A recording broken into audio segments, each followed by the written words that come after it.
Türk dünyasının və Urmiya Aşıq Məktəbinin ən görkəmli aşıq musiqi ustalarından biri olan Aşıq Məhəmməd Hüseyn Dehqan vəfat edib. Bu böyük sənətkarın dəfn mərasimi Urmiyadakı Rizvan bağında mədəniyyət və incəsənət adamlarının, xüsusən də aşıq musiqisi sənətçilərinin iştirakı ilə baş tutub. Mərhum Aşıq Dərviş, Aşıq Dehqan və Aşıq Yusif Urmiya Məktəbində aşıq musiqisinin ən görkəmli simalarından hesab olunurlar. Aşıq Dehqan təkcə Qərbi Azərbaycanda deyil, həm də Türkiyə və Quzey Azərbaycanda aşıq musiqisində nüfuzlu və tanınmış bir sima idi. Qeyd edək ki, Aşıq Dehqan özündən sonra bir çox bacarıqlı aşıqlar yetişdirib. Aşıq Bulud Səid və Aşıq Əli Kərimi Aşıq Dehqanın yetişdirdiyi aşıqlardır. Aşıq Dehqan Urmiyanın Bəkişli rayonunda İdir kəndində anadan olub və 12-13 yaşından bu sənətə üz tutub. Davam edirik. Təbriz şəhərində hava çirkliliyinin səviyyəsinin artması ilə əlaqədar qırmızı vəziyyət elan edilib. Bu haqda yerli media məlumat yayıb. Məlumata görə şəhərdə hava çirkliliyinin səviyyəsi 235 mikroqram kubmetr olmaqla bütün yaş qrupları üçün təhlükəlidir. Vətəndaşlardan xüsusilə həssas yaş qruplarına aid olan şəxslərdən açıq havaya çıxmamaları istənilib. Ürək və ağciyər xəstəliyi olan insanlar, yaşlılar və uşaqlar açıq havaya çıxmamalı, digər insanlar isə uzun və ya ağır açıq hava fəaliyyətlərini azaltmalıdırlar. Qeyd edək ki, hava çirkliliyinin əsas səbəbi istifadəyə yararsız və köhnə avtomobillərin çoxluğu, həmçinin Təbriz İstilik Elektrik Stansiyasında dizel yanacağından istifadə edilməsidir.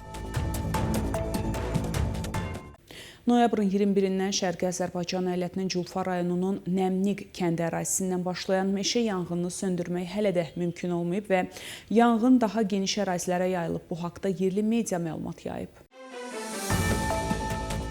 Bildirilib ki, dağlıq ərazidə hərəkətin çətinliyi və güclü külək səbəbindən yanğının qarşısını almaq mümkün olmayıb. Qırmızı Aypara Cəmiyyəti, Təbii Sərvətlər Təşkilatının əməkdaşları və yerli əhali yanğını söndürməyə çalışsalar da onlarla hektar ərazi məhv olub və yanğın başqa bölgələrə yayılıb. Əyalət mediası meşə yanğınlarının qarşısını alması üçün Təbriz və başqa şəhərlərdən də könüllülərin hadisə yerinə getdiyi barədə məlumat yayıb. Yerli mənbələrin sözlərinə görə yanğının söndürülməsi üçün helikopter və yanğın söndürən təyyarə göndərilməyəcəyi təqdirdə ərazinə əhatə edən yanğın kəndlərə də yayılacaq, əhali köçürülməli olacaq. Yerli əhali və sosial media fəalları bölgədə davam edən yanğının Mazandıran əyalətindəki yanğın səviyyəsində olmasına baxmayaraq, bölgəyə yanğın söndürən təyyarə və helikopterin göndərilməsindən narazılıqlarını bildiriblər. Qeyd edək ki, Mazandıran əyalətində davam edən meşə yanğınlarının söndürülməsi üçün Türkiyədən də 2 yanğın söndürən təyyarə və ya 1 helikopter cəlb olunub.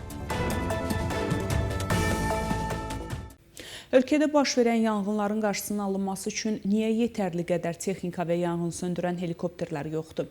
Buna cavab verilməlidir. Bu fikirləri Babul şəhərinin İran parlamentindəki nümayəndəsi Həsən Nəttas Sühdar deyib.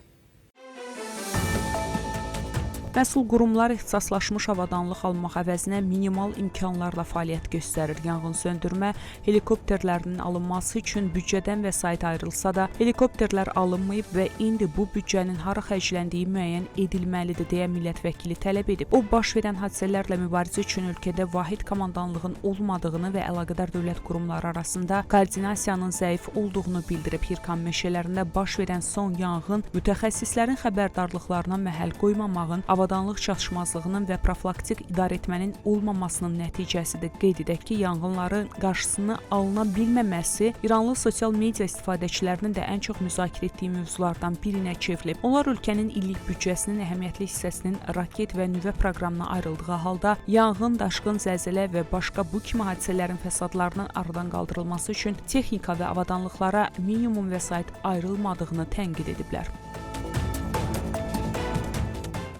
3 həftədən çoxdur ki, İranın Mazandaran əyalətində başlayan meşə yanğınlarının söndürülməsi üçün Türkiyə İrana 2 yanğın söndürən təyyarə, 1 helikopter və mütəxəssislər göndərib. Bu haqda yerli mənbələr məlumat yayıb.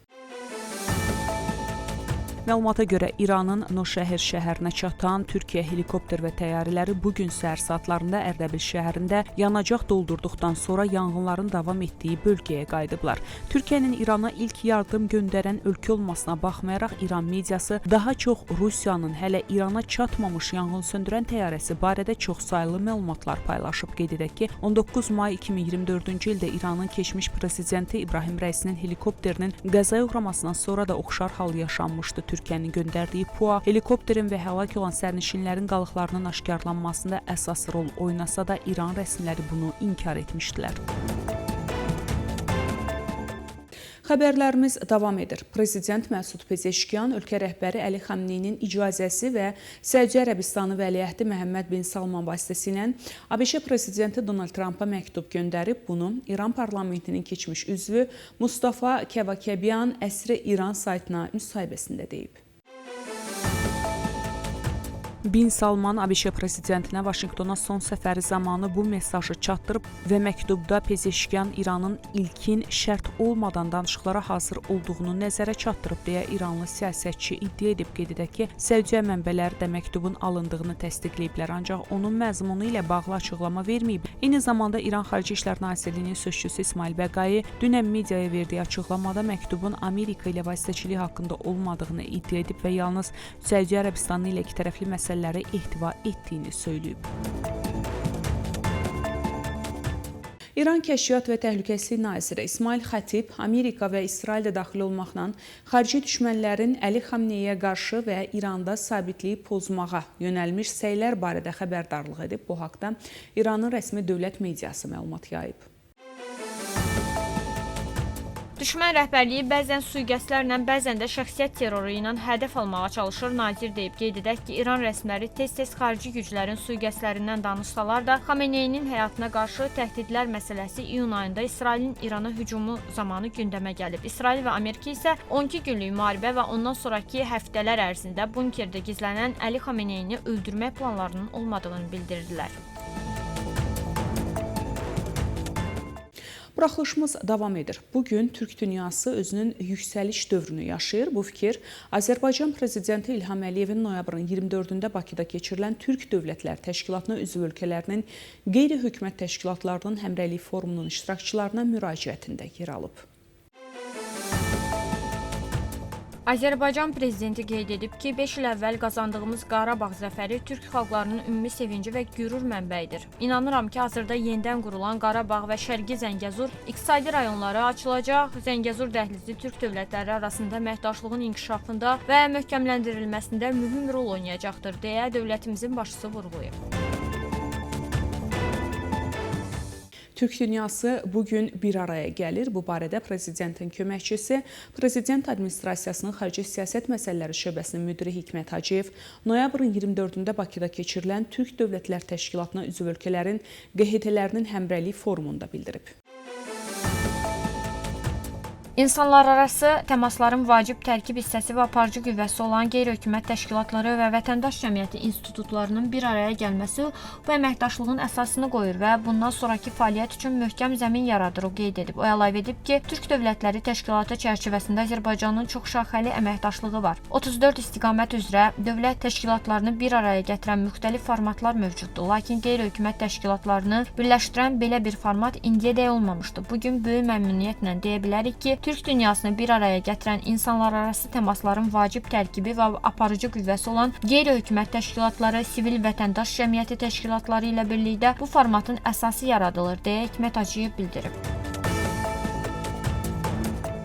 Bugün Xarici İşlər Naziri Ceyhun Bayramov ölkəmizdə səfərdə olan İran İslam Respublikasının Xarici İşlər Nazirinin müavini Vahid Cəlazadəni qəbul edib.